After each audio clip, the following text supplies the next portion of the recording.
Hey everybody, Les Butler here with SouthernGospel365.com, and that is Ronny Hinson. And the last time we were together, we had this album right here, and we talked about it. And then I told you that I was going to tell you something that is on this album that's never been on any Southern Gospel album before or after. Oh, I know. Do you know what it is? Yes, I do. Okay. All right. If you take a look right down to the bottom, right about here, and right about here, these horses do what horses do. and there it is, proudly displayed on the Hinson album. What you're saying is these horses can be traced right back to the barn they came out of. Yeah, yes. And so, never been on a Southern Gospel album before or since. What about that? So there you go. I hope that doesn't reflect to some people what's on the record itself. No, far from that. Okay, so here's the next one. I want to know all about this one right here. Now, I know some about this one, but I may not know all about it. This is the Hinsons, yet again, another double album. We'll look inside in a minute, but another double album live. And this is called Live on the Road, the Hinsons Live on the Road. Now, I know where this was taken. All that. Tell the folks all about this particular shoot here. Really, to be true, I tear up when I look at that album cover. Some of Grace Picker's. Yeah, great man. One of the greatest drummers. He's going to be with the Lord. One of the greatest drummers, Tracy Richardson, and of course the old maestro himself, Gary Prim. You can't go here nor there and find any better than Gary Prim. And Kenny was quite a musician himself, phenomenal. Mm-hmm. And this guy here, Greg Taylor, he set a standard in gospel music back in those days that everybody tried to live up to. And great bass player. Look at the grand piano, man. Yeah. Man, now there's a story behind that piano, and there's a story behind the road that's on. Yes, so there is. Go ahead. Now that's Briley Parkway, and it was open a little past that. They were just building it then. Yeah, to take an exit. You could take an exit. Mm-hmm. If you went further on down quarter of a mile, it'd be a dead end. This was close to where the current Opry Mills is now. Is that correct? No. That is close to where Briley Parkway junctions with 65.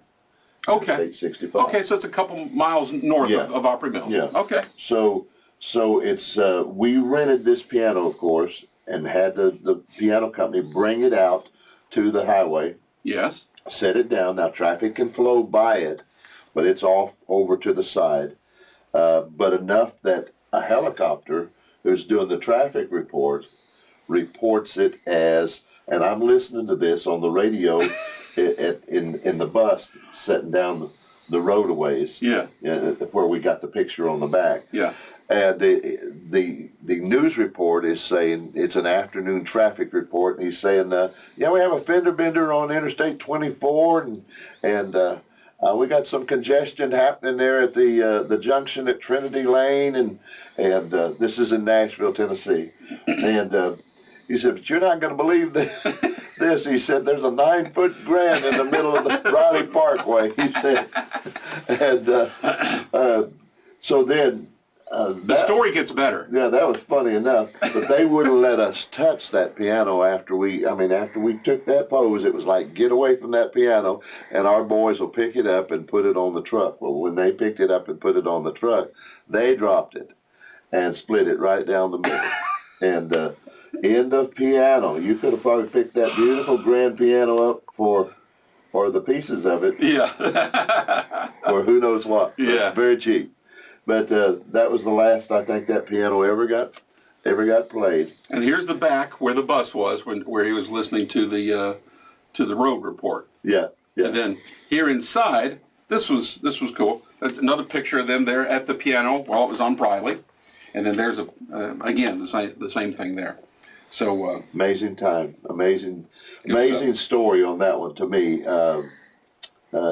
Just listening to that traffic report. there's a 9-foot grand in the middle. And his voice was like somebody calling a baseball game or something, you know, at a grand slam. And check out the writers here. Ray J. Smith, and then the rest of them Hinsons. Ronnie, Larry, Ronnie, Kenny, Ronnie. Ronnie, you wrote a lot of songs, man. About 85-90% of the songs that the Hinsons wrote. And another great record. Listen to the songs. Who is on the Lord's side? He can come to the water too many times. I begin to feel the fire. Going to be some changes made.